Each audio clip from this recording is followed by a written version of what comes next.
Planète J'aime lire présente Comme une grande, un roman écrit par Laurence Anoukwa, illustré par Gafar Sanoussi et raconté par Marie-Ange Camara. Si tu écoutes cette histoire en lisant ton magazine, tourne la page quand tu entends Chapitre 1. Le talent révélé. Zundi adore créer. Des tableaux à partir des chutes de tissu, des colliers. Elle déborde d'imagination. En cachette, elle aime aussi emprunter les affaires de Welly, sa sœur, pour jouer à la grande. Justement, ce mercredi, Welly a cours. Elle est étudiante en médecine. Zundi en profite pour aller dans sa chambre. Un grand chapeau de paille, des chaussures à talons. Voilà Zundi qui déambule devant le grand miroir, essayant d'imiter Welly. Soudain, la sonnette de la maison retentit. Zundi jette un coup d'œil au réveil. Il est 16h30, c'est l'heure de retour de Welly. Prise de panique, la fillette se dépêche d'enlever et de ranger le chapeau et les chaussures, puis elle file dans sa chambre. De là, elle entend Welly crier « Zundi, tu étais encore dans ma chambre ?» Zundi la rejoint et s'excuse. « Pardon Welly, j'ai essayé tes affaires. Je voudrais tellement te ressembler, tu sais ?» Cette confidence de Zundi touche Welly. L'étudiante se calme et elle déclare « Allez, sœurette, tu as tout le temps de grandir. Tiens, prends ça, c'était mon bracelet préféré à ton âge. Ça te fera une touche de moi. Mais Zundi, tu dois avoir ton propre style et tu dois surtout arrêter d'aller dans ma chambre. » Zundi prend le bracelet, puis elle retourne dans sa chambre. Elle l'observe attentivement. Et si elle le transformait? Elle défait des rangs de fils, modifie les motifs et fouille dans ses boîtes pour y ajouter des pois baoulés. C'est sa grand-mère qui les lui a offerts l'année dernière. Le soir, quand Welly découvre le résultat, elle n'en revient pas. Elle s'exclame « Zundi, le bracelet est trop beau! Laisse-moi le prendre en photo !» En un clic, la photo atterrit sur le réseau social de Welly avec le message « Appréciez l'œuvre de ma petite sœur ».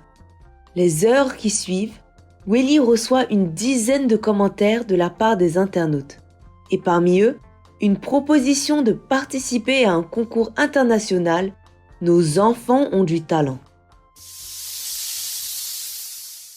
Welly se rend au salon pour expliquer à leurs parents ce qui se passe. Ils connaissent bien le concours, car ils avaient regardé tous ensemble la finale sur la chaîne Famille l'année dernière. Welly déambule dans la chambre de Zundi en sautant de joie. « Zundi, ton bracelet a été repéré par le grand concours. Nos enfants ont du talent. Les parents sont d'accord pour que tu participes. Il suffit juste que tu fasses une petite vidéo de 3 minutes.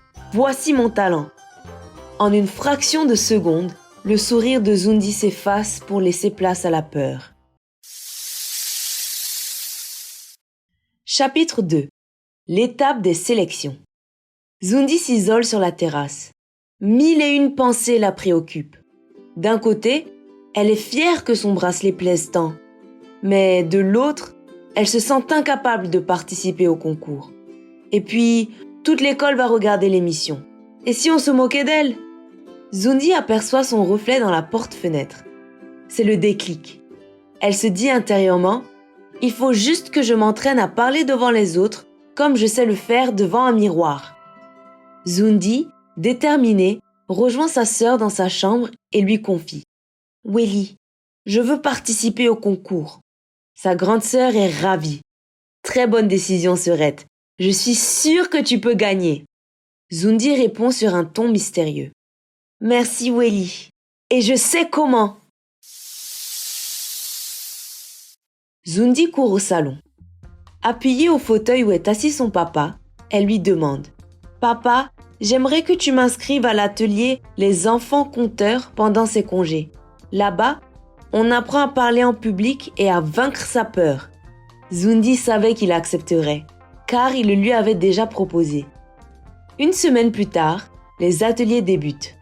Zundi est très assidue. Jour après jour, elle progresse.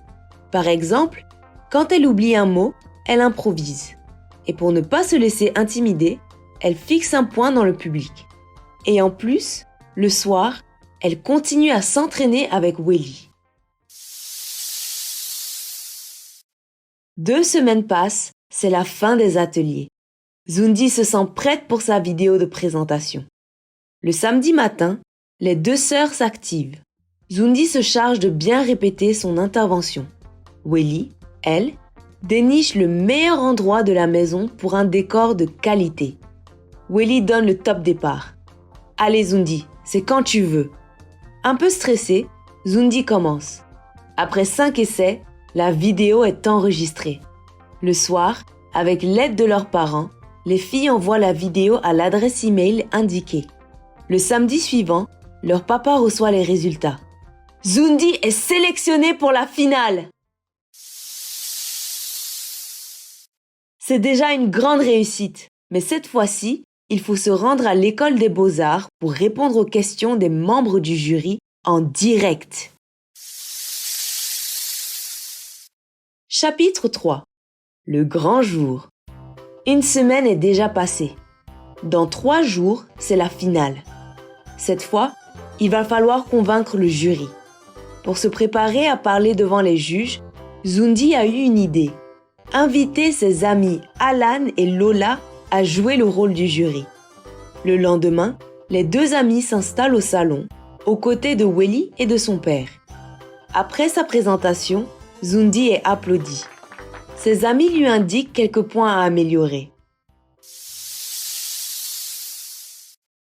Le jour suivant, c'est l'heure de la finale.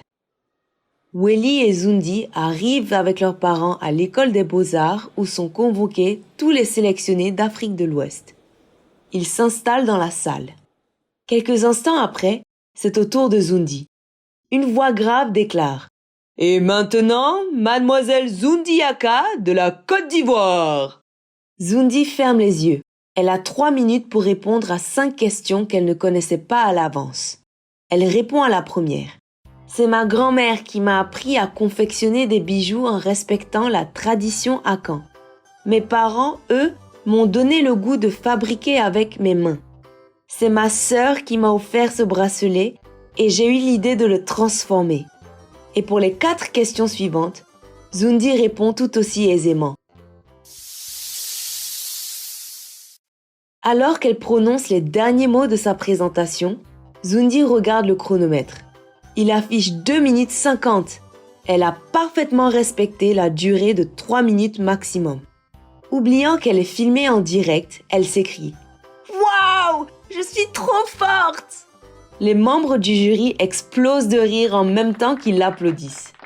Puis, ils annoncent qu'ils doivent délibérer avec les jurys des 3 autres centres dans le monde. Pour cela, ils vont se connecter à distance, puis chaque jury annoncera le classement de son centre de concours. 1 heure plus tard, le grand moment arrive. Le président du jury annonce les résultats. À la 3e place, le coup de cœur du jury, Zundi Aka de la Côte d'Ivoire. À la 2e place, Jordi Smith des États-Unis. La 1re place revient à Jennifer Ibeku du Nigeria. Zundi manque de s'évanouir quand elle reçoit son trophée en bronze. Elle s'écrie en se levant. « Ça y est, j'y suis arrivée comme une grande !»